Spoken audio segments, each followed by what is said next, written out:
Welcome back to Lions News Fan Report, where we bring you the latest and most exciting sports news every single day. Today, we're diving into the uncharted territory of Detroit's undrafted free agent haul, but this is no ordinary UDFA story. Picture the scene. Draft weekend in Detroit, war rooms buzzing, screens flickering with college highlights, and Brad Holmes calmly dialing his phone as chaos swirls around him. As the final pick off the board is announced, you assume the draft party has ended, but the Lions' story is just beginning. Minutes after the last name falls, Holmes makes a move that raises eyebrows and ignites imaginations. The signing of Mason Miller, an FCS lineman whose name you've probably never heard, but whose unknown ceiling might just turn into Detroit's next big surprise. Could this be the next Lions legend in the making? Tucked into camp as a hidden gem? Close your eyes and transport yourself to Ford Field's crisp spring air, where rookie minicamp looms on the horizon. Imagine Mason Miller arriving in a rented car late the night before, helmet in hand, scanning the stadium's bright lights from the parking deck. He's 6'7", 315 pounds, arms like baseball bats carrying all the raw length an NFL tackle dreams of. But it's not just his size that intrigues. It's the rumor mill churning about his tape at North Dakota State, where he started 41 games and anchored one of the FCS's most potent ground attacks. Versatile, they whisper. Tough. Underrated. Today, we explore why Mason might not only survive the UDFA gauntlet, but come out as a genuine roster contender. In his Bosnian blue uniform at North Dakota State, Miller wasn't just another lineman chugging along through predictable FCS competition. He was the bedrock of one of the nation's premier rushing attacks. Picture him on a brisk autumn afternoon in Fargo. Linesmen set, crowd howling as he locks eyes with a Power 4 defensive end from Arizona. The clash is seismic. Miller absorbs the initial bull rush, anchors his feet, and then explodes forward, sending the defender skidding into the backfield. Or imagine that late-season tilt in Boulder against Colorado, where he stonewalled a blitzing linebacker, pancaking him so forcefully that the official had to step in to pull the two apart. Over 14 games, he yielded just one sack, one lone moment, when a speed rusher beat him off the snap, earning him an AP FCS All-American selection and a reputation as an Iron Man who never missed a snap due to injury. Those performances weren't anomalies. They were Miller's baseline, the kind of consistency that had opposing coordinators staying up late replaying his tape over and over, hunting for cracks that never seemed to come. Now transfer that toughness to his pro day in front of NFL scouts. Envision the scene. The weight room's fluorescent lights hum above a line of hopeful prospects, but all eyes are on the towering figure of Miller.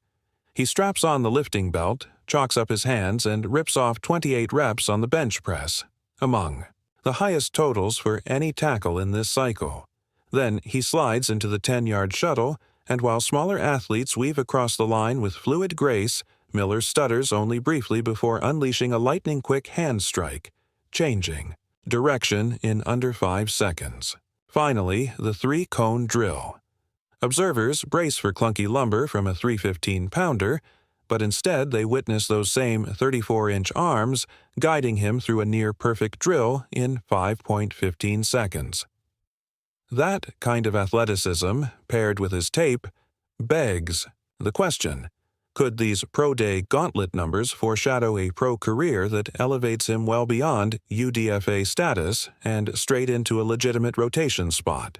Yet, every gem from the FCS comes with caveats, and Miller's no exception.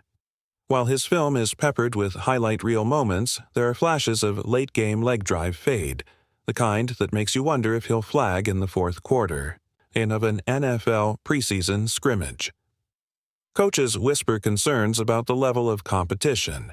His dominant run during NDSU's national title run hardly mirrors the speed and power of an NFL front.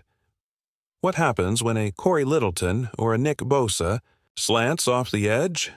Can Miller's anchor withstand the pure explosion of an elite pass rusher?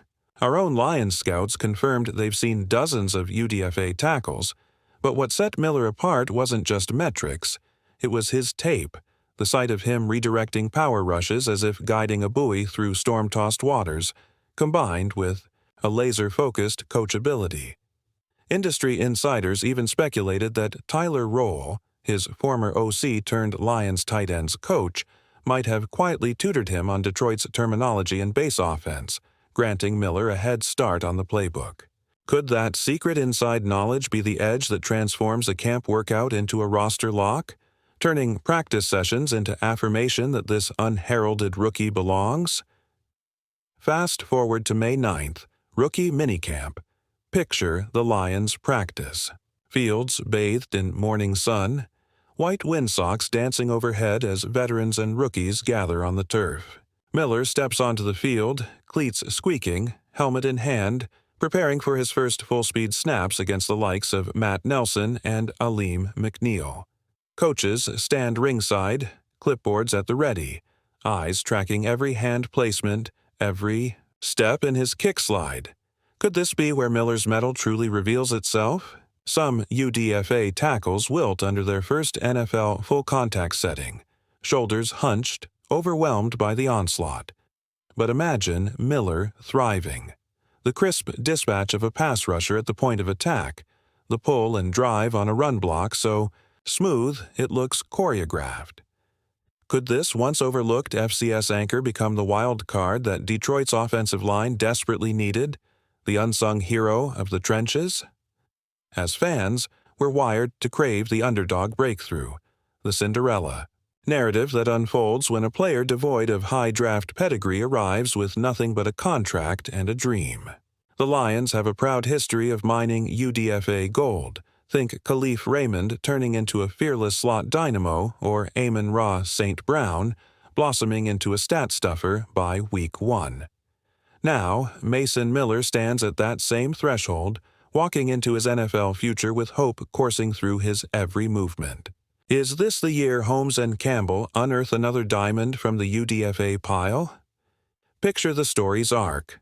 A young man from Fargo, accustomed to brutal Midwest winters, now entrusted with protecting Caleb Williams' blindside under the bright lights of Ford Field. It's the stuff of sports movie legend. Yet, the lens of reality demands sober appraisal. Detroit's offensive line room is already crowded. 2 rookie draft picks in Tate Ratledge and Miles Frazier, seasoned veterans like Halapoulivaati Vaitai and Evan Brown, and several camp bodies all vying for 8 active roster spots. Miller's path isn't paved in gold.